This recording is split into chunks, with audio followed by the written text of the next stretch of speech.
இன்னைக்கு உடலுக்கு ஆரோக்கியம் நிறைந்த நெல்லிக்காய் மிட்டாய் எப்படி செய்யறதுன்னு பார்க்க போறோம். நெல்லிக்காயை இந்த மாதிரி மிட்டாயா செஞ்சு கொடுத்தா குழந்தைகள் இருந்து பெரியவங்க வரைக்கும் கண்டிப்பா விரும்பி சாப்பிடுவாங்க. நெல்லிக்காவை நம்ம அப்படியே சாப்பிடும் போது பல் கூசும், துவர்க்கும் அப்படின்னு சொல்லிட்டு நம்ம நிறைய பேர் நெல்லிக்காவை சாப்பிட மாட்டோம். இந்த மாதிரி நெல்லிக்காயை மிட்டாயா செய்து தினமும் ஒரு பீஸ் எடுத்துக்கிட்டா உடம்புக்கு ரொம்ப நல்லதுங்க.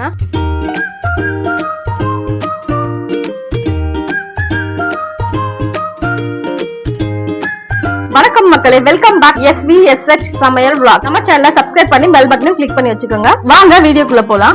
400 கிராம் நெல்லிக்காய் எடுத்து வாஷ் பண்ணி வச்சிருக்கேன். அதை இட்லி குண்டால வச்சு ஆவி வச்சுக்கலாம். அதே அளவுக்கு 400 கிராம் வெல்லம் எடுத்து வச்சிருக்கேங்க. அதை கரைச்சி நம்ம வடிகட்டி வச்சுக்கலாம். இப்போ இட்லி குண்டான மூடி வேக வச்சிடலாம். 10 நிமிஷம் ஆயிடுச்சு. இப்போ ஓப்பன் பண்ணி பார்த்துக்கலாங்க.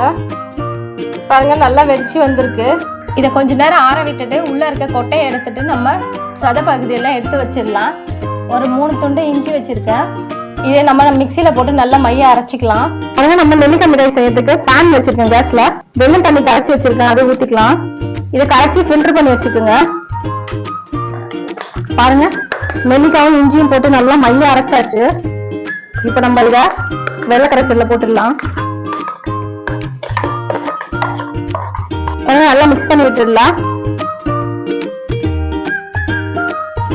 ஃபுல்லா நல்லா மிக்ஸ் பண்ணி விட்டுட்டு கொஞ்ச நேரம் ஆனதுக்கப்புறம் கொஞ்சம் நல்லா கரண்டு வரும். கொஞ்சம் கைவிடாமல் கொஞ்சம் நேரம் நல்லா கிளறி விட்டுட்டே இருக்கலாம். இப்போ ஒரு 2 ஸ்பூன் நெய் மட்டும் போட்டு கிளறி விட்டுக்கலாம்.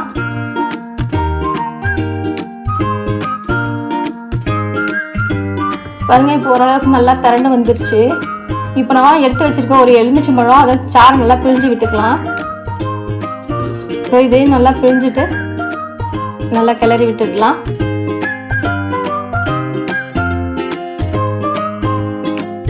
அவ்வளோதாங்க. பாருங்க, நல்லா கடாயிலேருந்து திரண்டு வந்துருச்சு. இப்போ கடாயில் ஒட்டாமல் நல்லா வந்துருச்சு. இப்போ நம்ம நெய் தடவி வச்சா பிளேட்டில் மாற்றிக்கலாம்.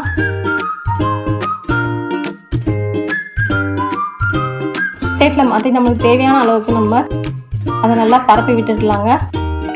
நம்மளுக்கு எந்த அளவுக்கு திக்னஸ் தேவையோ அந்த அளவுக்கு நம்ம அதை தேய்ச்சி விட்டுட்டா கரெக்டாக இருக்கும். இது நம்ம ஒரு நாள் ஃபுல்லாக ஆற விட்டுடலாங்க. இன்றைக்கி நம்ம சாயந்தரம் செஞ்சோம்னா நாளைக்கு காலையில் எடுத்துக்கலாம்.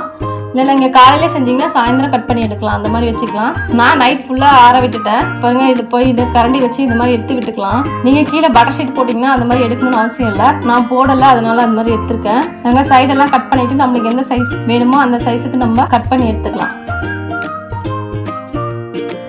பாருங்கள், இது கட் பண்ணியாச்சு. இப்போ நமக்கு எந்த சைஸ் தேவையோ அந்த சைஸ்க்கு நம்ம பீஸ் போட்டு எடுத்து வச்சிடலாம். பாருங்க, சூப்பரா நெல்லிக்காய் தினமும் சாப்பிட்டதெல்லாம் நம்ம கண்ணுக்கு, நம்ம முகம் நல்லா பொலிவா இருக்கிறதுக்கு, நல்லா எலும்பு ஸ்ட்ராங் ஆகுறதுக்கு, இந்த சக்கரை வியாதி இருக்கிறவங்க நெல்லிக்காவை தொடர்ந்து சாப்பிட்டா ரொம்ப நல்லது. சக்கரை அளவு கட்டுக்குள்ள வச்சுக்கோம். ஒரு ஜெல்லி மிட்டாய் மாதிரி ரெடி ஆயிடுச்சு. சாப்பிட்டா ரொம்ப டேஸ்டே சூப்பரா இருக்குங்க. பசங்க கிட்டலாம் இதை கொடுத்தா ரொம்ப விரும்பி சாப்பிடுவாங்க.